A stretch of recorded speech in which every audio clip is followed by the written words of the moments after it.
દેવાયત ખબર દ્વારા અમદાવાદના યુવક પર હુમલો કર્યો હોવાનો દાવો છે, ત્યારે આ સમગ્ર બાબતે હવે પોલીસે તપાસ હાથ ધરી છે। ગીર સોમનાથ ડીવાયએસપી વીઆર ખેંગાણનું પણ નિવેદન સામે આવ્યું। તેમણે કહ્યું કે દેવાયત ખબર અને અન્ય શખ્સોએ ધ્રુવરાજસિંહની રેકી કરી હતી। ધ્રુવરાજસિંહની રેકી કરી પૂર્વ આયોજિત કાવતરું યોજી તેને માર મરાયો। ધ્રુવરાજસિંહને તેમની રેકી થઈ હોવાની માહિતી મળી હતી તેવું પણ ડીવાયએસપીએ કહ્યું છે। આરોપીએ બુકાનું બાંધી ધ્રુવરાજસિંહ પર હુમલો કર્યો। દેવાયતનું બુકાનું ખુલી જતા ધ્રુવરાજસિંહ ઓળખી ગયાનું પણ પોલીસે જણાવ્યું હતું। દેવાયત ખબર સહિત 15 લોકો વિરુદ્ધ ગુનો નોંધાયો છે।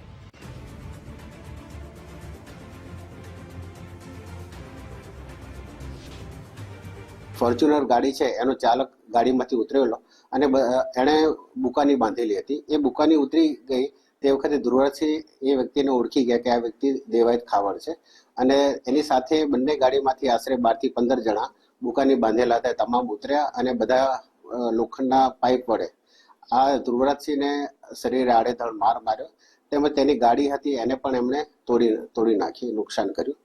ત્યારબાદ આ જે ધ્રુવરાજસિંહ પાસે એક એણે ગળામાં સોનાનો ચેન અને લોકેટ હતું તે પણ એમણે ઝૂંટવી લીધું, તેમજ ગાડીમાં 42,000 રૂપિયા રોકડા હતા એ પણ તેમણે ઝૂંટી લીધા।